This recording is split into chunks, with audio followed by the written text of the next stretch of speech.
What's up, YouTube? This is your boy Alex. Hold on, today I'm gonna do some sports videos today, back-to-back sports videos. Don't worry, I got some new ideas for my channel that continues to go viral, cause I've got player haters that love the player hate. Hold on, I'm trying to figure out what's going on with my dog here. Every time I do a YouTube video, dog keeps on getting into the frame of the camera. Are you trying to steal my spotlight, Frosty? Are you trying to take the girls away from me? If it is, it's okay. Yeah, apparently he likes to get into my camera. He basically keeps telling me he wants his food. That's why he's really here. So you guys are gonna have to, give the dog a pass because the dog wants his food and water. So that's the only time he gets in the frame of my camera. Matt Cross from the 33 Secrets does that a lot, has this dog in his videos, but that's not why I'm on camera.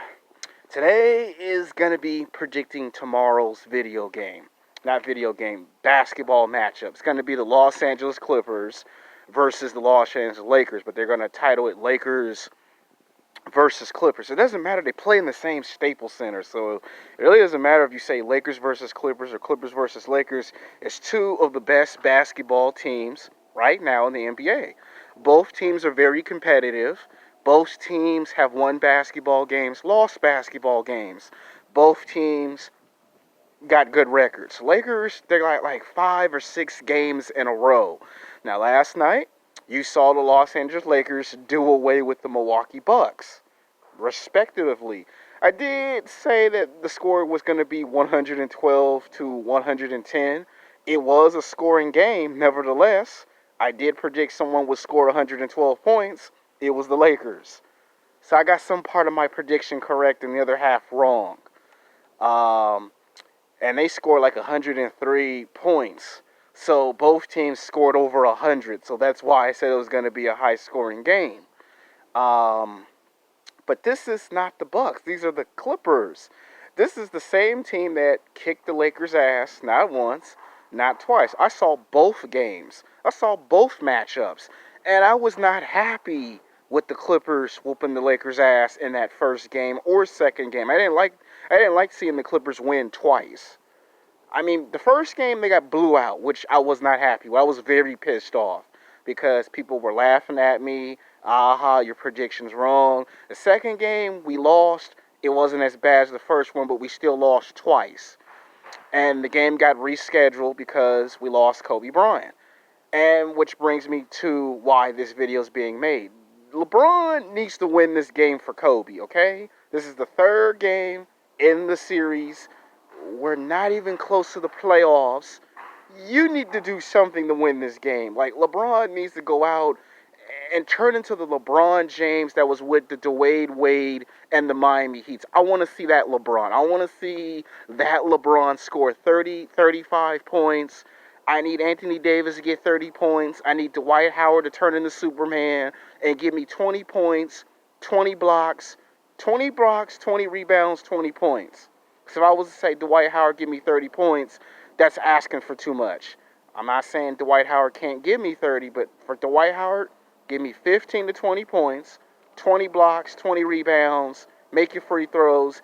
Anthony Davis, 20 to 30 points. LeBron got to score 30, 35. Rondo got to chip in with at least 10 to 15 points. And the reason why I'm saying this is because this is the third game. And you lost twice to the Clippers. And we're going to call this game the Battle of LA because, after all, it is a battle. You lost twice. This is the third go-around. Everyone's going to think that if you make it to the NBA playoffs, which both teams are, the question you're going to be asking yourself is, you lost to this team twice, you might lose to this team in the playoffs.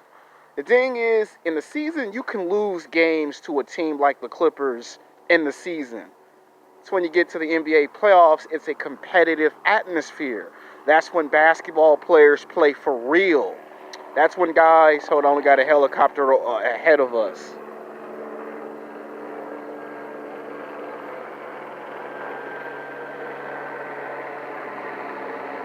Yeah, it's Saturday, and every so often you might hear the sound of a helicopter in the background. So I apologize for that.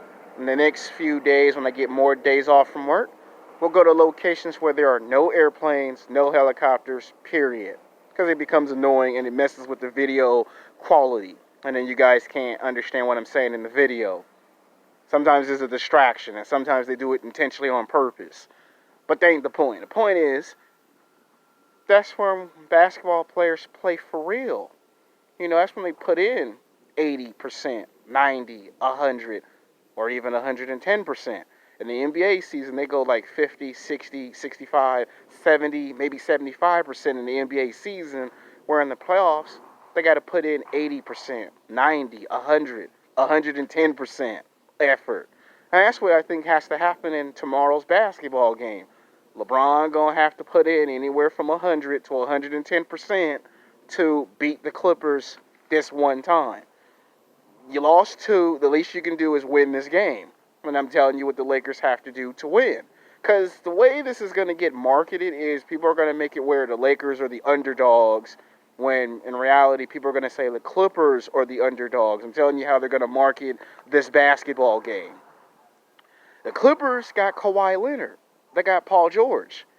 Both of those guys can score 20 points apiece or 30 points apiece. And then the rest of the team can score 20 as a team. So you already know what they're going to do. They're going to do what they did in the first and second game. Do the same thing again, because that's what the Clippers do. So you have to understand how the pace of the game is going to go. I think the first quarter and the second quarter, you're going to see the Lakers be in command. They're going to be dominating the game, right? Because this is what happened in the first game, what led to a blowout, and it happened in the second game, where the Lakers was on the verge of actually winning the second game, and then from out of nowhere, the Clippers took command of the game, and all of a sudden, they were ahead of the score. And that's what made me mad when they lost the first and second game. So I think what's probably going to happen is LeBron's going to have to just go for 35, 40 points, and instead of doing control in the first quarter and second quarter, I think LeBron needs to, right when the game starts, you need to score like 50 points at the half. Try to make the score 50 to 30 or 50 to 40 or something. So that way when the second half of the game starts, the strategy should be, instead of playing zone, you should go man to man. Because if you play zone will collapse, the defense. So if you go man to man offense, you can make the Clippers make mistakes. You can make their defense collapse and force them to play nothing but offense. They'll shoot, they'll score, but if you make their defense collapse, the Clippers won't be able to run back in transition. That's how the Clippers get beat. That's how Milwaukee beat the Clippers. You run out in transition, and you saw it yesterday. You saw what happened when LeBron ran in transition. He's going to have to play like that tomorrow against the Clippers. He does what he did yesterday, tomorrow to the Clippers, he'll win against the Clippers. That's how I see that. Now, the score, because I know everybody's going to want to score. If it's a high-scoring game, which it probably will be from what you saw yesterday, I predict this one's going to be 120 to like 116. And I'm going to tell you why. I think the Lakers as a whole are going to have to score 120 points. If not 120, at least 118. So if it's a high-scoring game, I'm going to say 118 to 116 if it's high-scoring. Because if I say 120 points, that's wishful thinking. So I'm going to say Lakers win by two, because if I say Lakers win by 5, that's wishful thinking. So I'm going to say 118 to 116. Hell, the game might go into overtime. So that's why I'm giving you this big monstrous score. If it's a low lopsided game, then you're probably looking at 105 to 108 if it's low scoring. But I have a feeling it's going to go over the points. Like yesterday's game, it's going to be kind of like yesterday's game, but then in a way it's not. So that is my prediction on Clippers versus Lakers, part 3.